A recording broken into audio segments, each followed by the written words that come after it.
Morning, all. All right, so we've got 6 games in the National Hockey League tonight.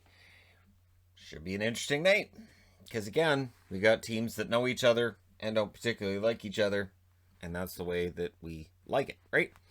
All right, starting off with 7 o'clock Eastern, 4 o'clock Pacific. We've got 4 games on at that time, and then we've got 2 games starting an hour later, so it's going to get busy at around 4 o'clock for me.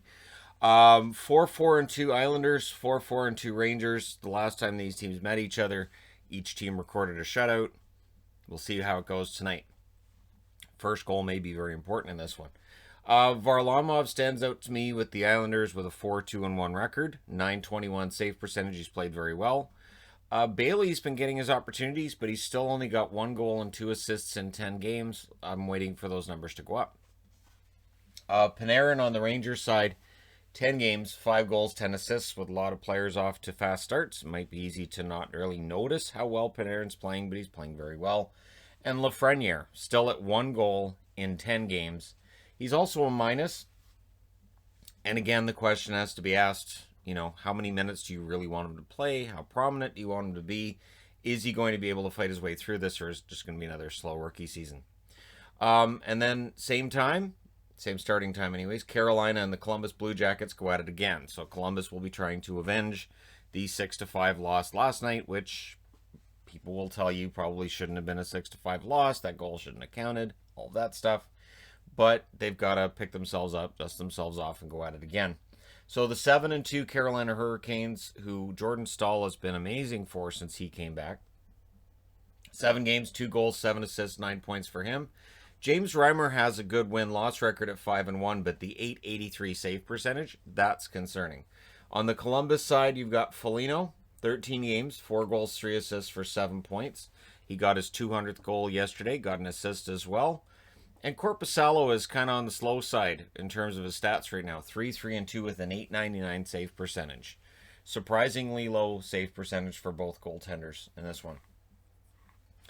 7 o'clock Eastern, 4 o'clock Pacific. The Edmonton Oilers, 6-7 on the season, in against the 2-9-1 Ottawa Senators. And it depends which Senators show up. The ones that got decimated most of their road games, or the one that played the last 2 games against Montreal. So for Edmonton, Connor McDavid continues to be the huge story, right? 13 games now, 9 goals, 17 assists, 26 points. And Zach Kassian, a little bit off the pace considering how much money they're paying him now. 12 games, 1 goal, 2 assists, 3 points for him. On the Ottawa side, I've picked the same number technically, but for Chabot, I think 3 goals and 4 assists in 11 games is a good start. Shows that he's, taking that next step as a top defenseman in the National Hockey League. But for Brady Kachuk, I'm surprised he only has 3 goals and 4 assists for them. And he's played the 1 extra game. He's got 12 games. So for me with Kachuk, I'm kind of expecting a little bit more offense. He's very prominent for being, him and Kassian on the board together. We'll see if they're on the ice together often tonight and how that turns out. I'm looking forward to it. The Vancouver Canucks, 6-9 now. They're in against the 9-2-1 Toronto Maple Leafs, who are looking for the sweep of this 3-game series. And why not? Why not make it a clean sweep and go to 10-2-1?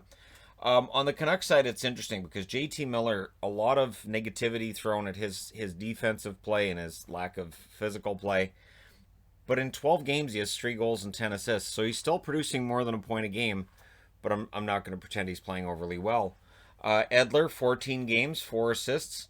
For the last 2 years with Alex Edler, I stopped complaining about his defensive miscues because I thought he'd really improved that part of his game. This year they're back. So it's been a problematic start, and there's a lot of players I could have put up there as having problematic starts. On the Toronto side, Austin Matthews, all he has is 10 goals in 11 games. Ho-hum. 4 assists, 14 points. Might be the best goal scorer in the National Hockey League right now. We'll see how this goes. If he ends up winning a Rocket Richard trophy, don't worry. People will just say it's only because he's against teams in Canada. He wouldn't have that if he was yada, yada, yada. You guys get it. He may very well be the best goal scorer in the game right now, not named Alex Ovechkin. And Pasternak's going to be up there too, even though he missed almost all the games. Jimmy Vesey, 12 games, 2 goals, 1 assist.